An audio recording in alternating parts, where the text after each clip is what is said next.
Well, hey everyone, it's Marcus and welcome to more chatting in my jungle room. I'm heading up to Queensland today where I'm speaking to Jacob Lee. We have got much to discuss. Jacob, how are you? I'm really good. Dude, I love your hair, by the way. I'm Oh, jealous. thank you. Thank you so much. Big hair, right? Let's bring it back. Seriously. Yeah, I've tried it, but mine just gets all frizzy and fuzzy and it doesn't look as cool as yours. So I Hey, got to work same. on that. Mine's the same. So, Yeah. obviously, you have just brought out your brand new single just last week. It's called Tragic Comedy, and it's absolutely going gangbusters. It's been received really well. Are you proud of it so far? Yeah, no, I'm really proud of it. I find that I'm kind of proud of my music regardless of how it goes. Like I do pour my whole self into these songs, like whether it gets one stream or a million streams, like at the end of the day, as long as I can release something that I feel is impactful and meaningful, then I'm happy. But obviously, it's a lot more preferable when a song catches on and people feel something from it. And so my screen time right now is way too high. I've just been like looking at like the TikToks people are posting and reposting everybody, and it's been a really cool like 4 days. So Well, let's talk more about that album in a minute, but for the minute, let's go back to the earlier days. Obviously, 2014, you set Australia alight when you appeared on the X Factor. Oh, no, sorry, The Voice. First the of all, voice, it was the baby. X Factor, but then it was The Voice in 2014 Yeah. with Will I Am. How was that period for you? It was a brand new like I had never done anything in front of like cameras or production like that. Like prior to The Voice, I had done busking, so I would like street perform, and I'd done that for like 10 years. I would perform at any cafes that would have me, any pubs that would have me. Even if I was underage, I was like, "Hey, can I just play?" Yeah. And I would just do covers. So I had no experience in what an actual professional production looked like. So when I got in and I walked onto that stage with the chairs turned around and the audience and the lights, I was just like, holy shit, like this is like a different world. So I was definitely nervous and young, and I didn't really know what my artistic identity was yet. I had like an inkling, like I always knew that I wanted to release meaningful, lyrical storytelling type songs. But when you're young, you're still identifying those things. So I am glad with how far I got. I'm also glad with the time frame I got out. Like if I ended up winning the show, I think that would have been a curse because I would have had a lot more people in my ear about what I should be and like what I should become. Yeah. So getting out and having everything kind of die off within like a week because people just move on. I was like, all right, like that was an experience. I've learned something and I've got to really figure out how I'm going to promote myself. I need to learn about YouTube and Spotify and like what type of music am I really trying to bring into the world. And I mean, I know what that is now, obviously, like I've done it for a hot minute, but Yeah. back then it was just like a whirlwind of discovery, I would say. And it was 11 years ago now, so wow. I mean, you've done some work in this time. But like, can I just say, back with the voice period, Battle Scars, that song that you were eliminated with, I thought you absolutely nailed it. Oh, Um, did you? did you hear from Guy Sebastian? What did he think of it? I did not hear a single thing Oh, from Guy Sebastian.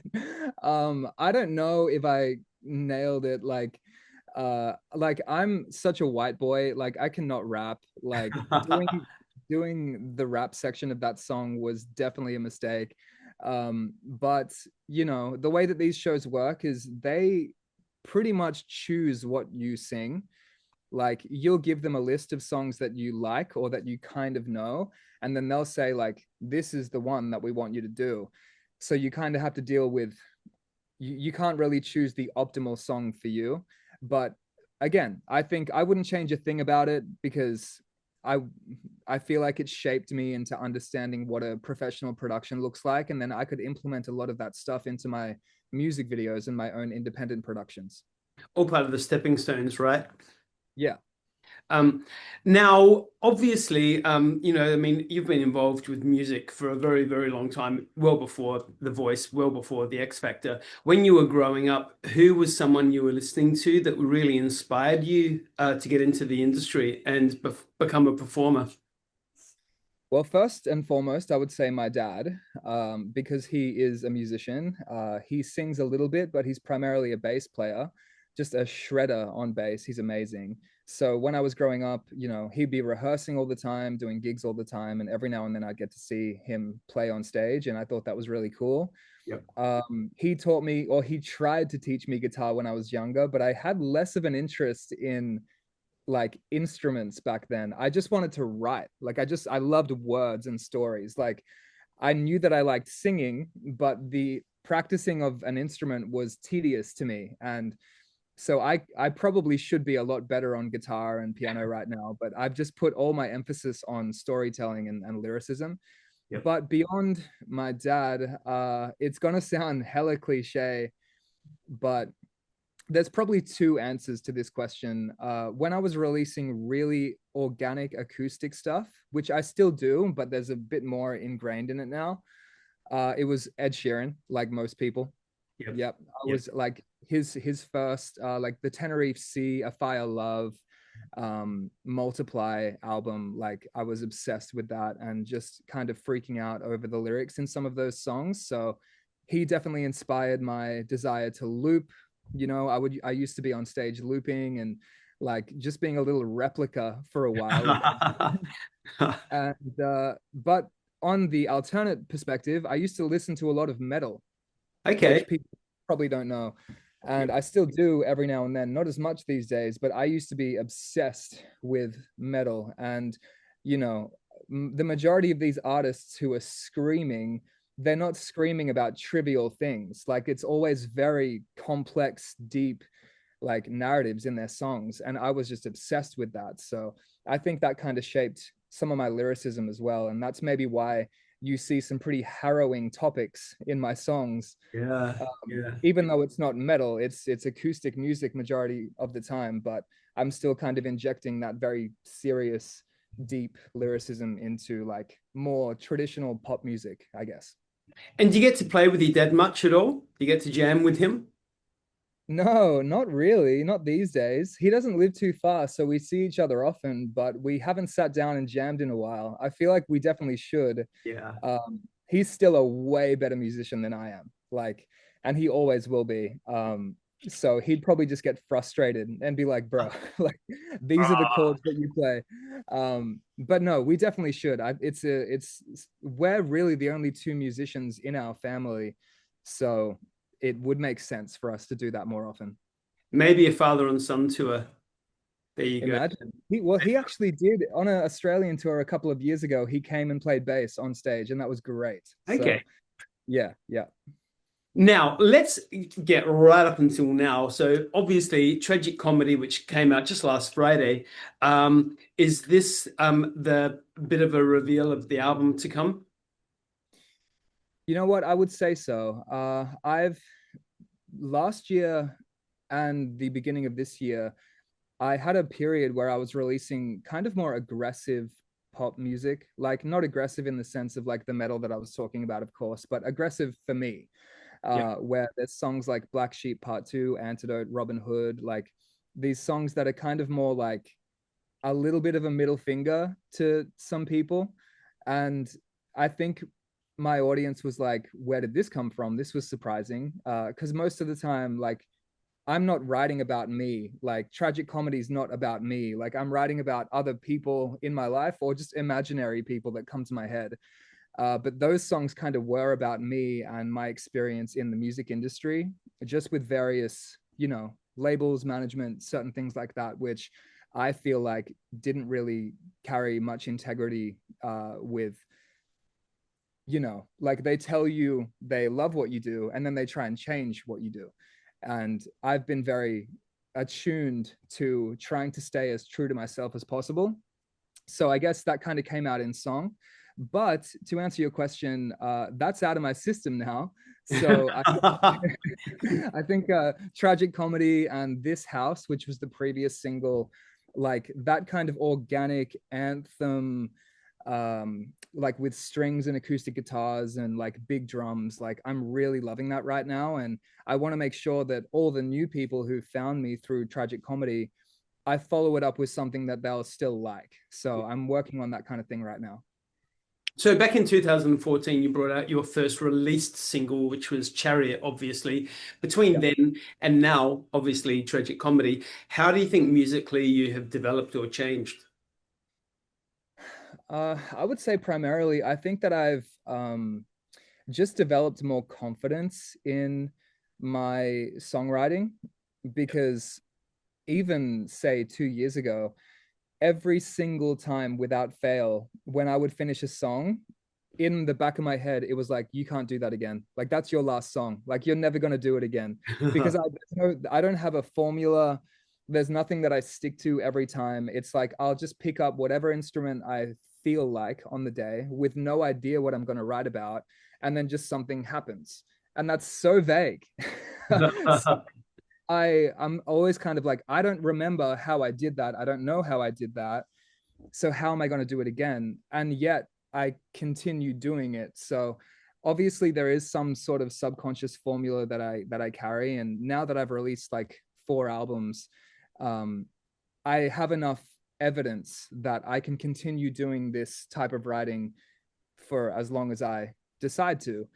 So I would primarily say the confidence and I guess just the ability to kind of weave more intricate things into each line that are both simultaneously complex and simple. Because what I used to do a lot of the time was really try and complexify the lyrics to try and sound clever. But it just doesn't work that way. Like, I think if you can tell a really intricate story in a simple way, then you've really like mastered a certain element of songwriting instead of just filling it with big words for the sake of it. Do you know what I mean? Oh gosh, yeah. Yeah. So with the social media side of everything, obviously social media is, such a relevant tool in so many industries these days, especially in music. Do you find it more of a frustrating beast or something that helps you, produce your art? Well, when I first started, it was not frustrating in the slightest. I loved and still love YouTube. Like that's like been my primary thing where I've seen, I guess, the most traction. Yep. And I live stream on there every day and I speak to the people who followed me, and it's really nice. When the TikTokification of things came around, it took me a little while to jump on board, even though the whole time I knew that I should, because obviously you need to adapt when new things kind of come into play. But it took me a while. And I think because it felt trivial and quick to me, like you couldn't really inject enough substance into something so quick. But now I know you can. And like that was just a limiting belief on my part. So it's become not frustrating at all again. I'm really enjoying it. And I think I just needed to go through that little character arc of going like, I hate this new thing, Yeah. like a boomer, and realize that I'm not a boomer, so I need to adapt with this kind of stuff and learn to enjoy it and figure out how to maintain a pretty severe level of consistency even when the views aren't coming in. Because I think we all know when we're posting, like we might have months where you're getting like 1,000 views each video or less, and you're like, okay, like no one's seeing my shit. And then all of a sudden, because of that consistency, one video just kind of takes off, and all the rest kind of follow suit. So I've come around. I enjoy it again now. And as the kids grow up, your two kids, obviously they can look after your social media because they're going to become very savvy with the social media world. You can Yeah, palm that gig off to them. totally. Yeah, I'll be Pocket handed. Yeah, as soon as they're old enough, I'm like, here you go, like run my money. socials. Bang. And they'll have all like the AI tools and whatever else to use now. But no, where obviously because Luke is 5, Malachi's 2, they don't really get any of that. Of Well, they course. don't get any of that at all yet. Yeah. But yeah, maybe I'll chuck it off to them when the time's right. Yeah, when the time's right. Hey, one thing that's going on in the music industry at the moment, there's quite a few major artists in Australia saying that phones should be banned at concerts, at gigs. Oh, What's your view on that one? Honestly, I kind of think just let people do what they want. If I'm on stage and I see a whole bunch of phones, like maybe there's a preference for me to be like, hey, like you could be more in the moment. But I've also been to shows, and on the coolest moments, I've pulled mine out too. So no, I don't feel like that. I think like people paid to be there. If they want to record that, that's totally okay with me, at least. I don't really see a problem. I can see why people would have a problem with it, Yep. like especially say on really like special slow moments where you want everyone to just be in like a family, and then you see all these people out with their phones. It's like, okay, you're kind of killing the vibe. But I think as an artist on stage, if you ignore that and you yourself feel that moment, whether they're holding the phone or not, they're still going to feel what you feel. Yeah. Yeah. So no, I can let people do whatever they want, really. There's so many sides to it, that is all kind of warranted, I guess, or valid. Hey, speaking of shows though, so obviously with the new music coming out, and is there going to be an Australian tour again? Yes, yes, there Yeah, will. awesome. I made the call this year to kind of like slow down on touring for this year in particular, so I could focus on songs and videos. And I've just released some clothing as well, and like focus on getting the clothes out there, and kind of build all of that kind of thing. So I can't say for sure if a miracle is going to happen and I end up doing shows this year, but I'm not going to say no. I just haven't personally gone ahead and organized those because I don't have a booking agent anywhere apart from the UK. So when Australian tours are done, it's just me going like, "Hey, venue, can I can I jump on stage?"